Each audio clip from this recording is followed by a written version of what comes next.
বুক ভরা স্বপ্ন নিয়ে বিশ্ব অভিযানে টাইগাররা ছোট ছোট স্বপ্নগুলো নিয়েই বড় স্বপ্ন জয় করতে চায় বাংলা। মির্জাপুর বেঁচে থাকতো, মির্জাপুর থেকে স্ট্রোক করতো যে আমার চাইতে বড় মির্জাপুর এই বাংলাদেশে আছে। আমি যদি বুড়ো হয়ে মরেও যাই, কবরও যাই, তারপরও দেখবো যে লিটন দাস স্কোয়াডে আছে। বাংলাদেশ কেন, পুরো বিশ্বেই এই বিতর্কিত এবং ব্যর্থ ক্রিকেট বোর্ডের মতো বোর্ড আমার মনে হয় যে দ্বিতীয় কোনোটা নেই। দেখুন না, ইটস ভেরি ইম্পর্টেন্ট যখন আমরা বড় টুর্নামেন্ট খেলতে যাই তখন আউটকামটা নিয়ে বেশি চিন্তা না করা উচিত। আসসালামু আলাইকুম সুপ্রিয় দর্শক বন্ধুরা, অবশেষে নানা জল্পনা কল্পনা শেষে টি-20 বিশ্বকাপে খেলার জন্য দেশ ছাড়ল টাইগাররা। দর্শক বন্ধুরা, তবে বাংলাদেশের স্কোয়াড ঘোষণাকে কেন্দ্র করে অনেক আগ থেকে অনেক রকম আলোচনা করে যাচ্ছিল কারা থাকছেন টি-20 বিশ্বকাপের স্কোয়াডে। তবে শেষ পর্যন্ত সেই সকল বাধাকে অতিক্রম করে লিটন কুমার দাসদেরকে নিয়ে একাদশ পরিপূর্ণ করেছে বাংলাদেশের টিম ম্যানেজমেন্ট। তবে এই সকল বিষয়গুলোকে কেন্দ্র করে এবার বাংলাদেশের ক্রিকেট ভক্তরা জেনে একের পর এক আলোচনা এবং সমালোচনায় মেতে উঠেছেন। দর্শক বন্ধুরা, আবার লিটন কুমার দাসকে নিয়ে এমন কিছু মন্তব্য করে যাচ্ছেন একজন ব্যক্তি, একজন দর্শক। আপনারা সেই সকল মন্তব্যগুলো শুনলে অবাক হয়ে যাবেন। অন্যদিকে সাইফুদ্দিনকে না নেওয়ার কারণে এবার বাংলাদেশের সাবেক নির্বাচক হাবিবুল বাশার অবাক হয়েছেন। দর্শক বন্ধুরা, চলুন আমরা পুরো ভিডিওটি দেখে নেই।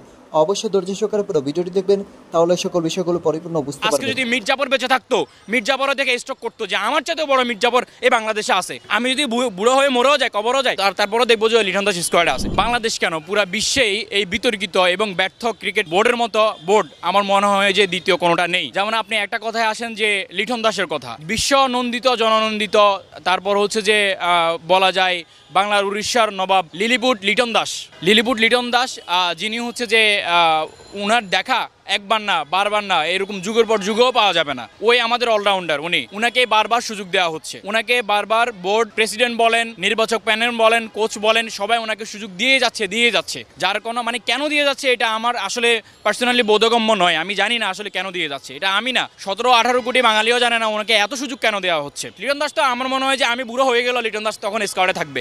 আমি যদি বুড়ো হয়ে মরেও যাই, কবরও যাই, লিটন দাস তারপরও দেখবো যে লিটন দাস স্কোয়াডে আছে। সাইফুদ্দিনকে বাদ করে দিলেন আপনারা জিম্বাবুয়ে সিরিজের সময় হচ্ছে যে সাইফুদ্দিন 4টা ম্যাচ খেলে আপনার হচ্ছে 8টা উইকেট নিল, এবং আপনারা একটা ম্যাচ দেখে তাকে বিবেচনা করলেন যে এই আসলে ফিট না, এই আসলে আমাদের টি-20 ওয়ার্ল্ড কাপের জন্য বেস্ট না, দ্যাটস ওয়াই আপনারা ওনাকে বাদ করে দিলেন। কিন্তু আসলে আপনি সাইফুদ্দিনের প্রিভিয়াস হিস্টোরিগুলো দেখেন, যেমন বিপিএলে সাইফুদ্দিন কিন্তু একজন অলরাউন্ডার হিসেবে কাজ করলো এবং ভালো বোলার হিসেবে সে কাজ করতে পারছে, এবং সুনামের সহিত সে বিপিএলের যে দলে ছিল সে দলে ভালো কৃতিত্ব অর্জন করছে। এরপর আপনি আরেকটা জিনিস দেখেন, সেটা হচ্ছে যে সে 4টা ম্যাচে 8টা উইকেট নিল, এটাতে আপনি বাদ করে দিলেন। এক ম্যাচে সে 55 রান দিল। আমার প্রশ্ন হচ্ছে এটা যে সে একটা ম্যাচে খারাপ খেলে 55 রান দিল, আপনাদের দয়ালু দয়াসাগর লিটন দাস তো এই যে 4 ম্যাচ খেলো 55 রান করতে পারলো না, তাকে কেন আপনারা স্কোয়াডে রাখলেন?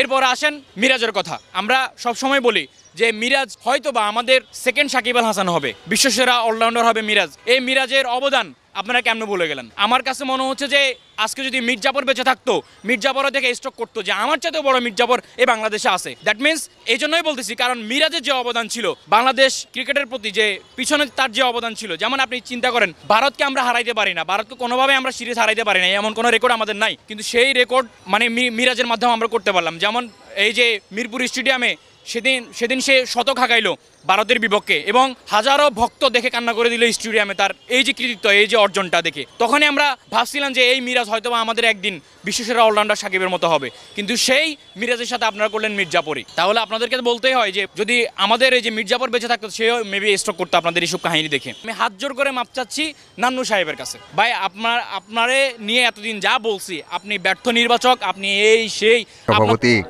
আগে হতো, মাঝখানে গত 3 বছর ধরে হচ্ছে না, কিন্তু এইটা হওয়া উচিত। ফটো সেশন তো হয়, যাওয়ার আগে প্রত্যেকবারই ফটো সেশন হয়, তো এবার আমরা একটু অর্গানাইজড ওয়েতে করতে চেয়েছি যে আমরা সবাই থাকবো। জিম্বাবুয়ে সিরিজের পর অনেকেই বলছেন টাইগারদের নিয়ে সমর্থকদের প্রত্যাশা কমে গেছে। বিসিবি সভাপতি অবশ্য সে কথা মানতে নারাজ। প্রত্যাশা কম হওয়ার কোনো সুযোগই নাই। আমি যে জিনিসটা বলছি, ওরা যেন ভালো খেলে।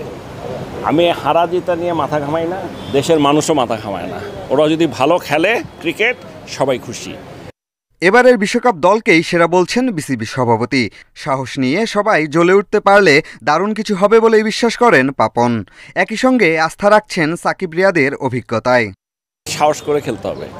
টি-20 এমন একটা ফরম্যাট, এখানটায় ফর্মের কথা চিন্তা করে ভয় যদি একবার মাথায় ঢুকে তাহলে আসলে কখনোই সাকসেসফুল হওয়ার উপায় নেই। আর বিশেষ যেটা হচ্ছে ওয়ার্ল্ড কাপ, সর্বোচ্চ জায়গা। আমি বলেছি যে খুব প্রেশার যাতে ওরা না নেয়, ফ্রিলি যেন তাদের খেলাটা খেলে। দলকে উৎসাহ দিতে বিশ্বকাপের শুরু থেকেই যুক্তরাষ্ট্রে থাকার পরিকল্পনা আছে বিসিবি সভাপতির। বিশ্বকাপ স্কোয়াডের কিছু কিছু জায়গা নিয়ে প্রশ্ন তোলার সুযোগ আছে, তবে সেগুলো এখন আর মাথায় নেওয়া উচিত নয়। ক্রিকেট দলকে পূর্ণ সমর্থন দেওয়ার আহ্বান জানান বিসিবির সাবেক নির্বাচক হাবিবুল বাশার সুমন। লিপুন নেতৃত্বাধীন নির্বাচক প্যানেলের দল ঘোষণার সময় স্নায়ু চাপে ভুগছিলেন তিনিও।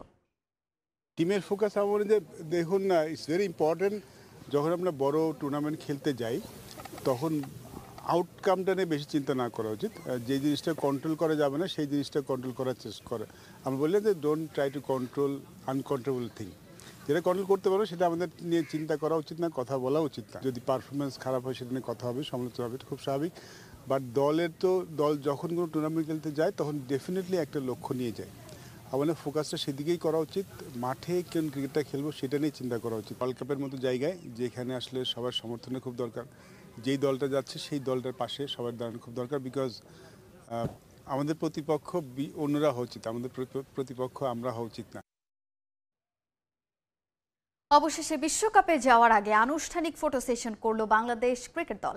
9 বছর পর দলের সঙ্গে ফটো সেশনে অংশ নিলেন বিশ্বসেরা অলরাউন্ডার সাকিব আল হাসান। এ সময় শান্ত তাসকিনদের সঙ্গে হাস্যোজ্জ্বল দেখা গেছে সাকিবকে। ক্রিকেটার এবং কোচিং স্টাফদের সঙ্গে সেখানে উপস্থিত ছিলেন বিসিবি প্রেসিডেন্ট নাজমুল হাসান পাপন সহ বোর্ড কর্তারাও।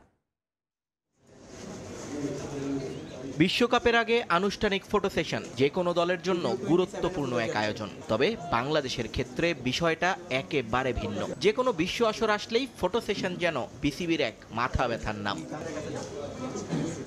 2015-তে শেষবার আনুষ্ঠানিকভাবে স্যুটটাই পরে মাঠে বসে ছবি তুলেছিল বাংলাদেশ দল।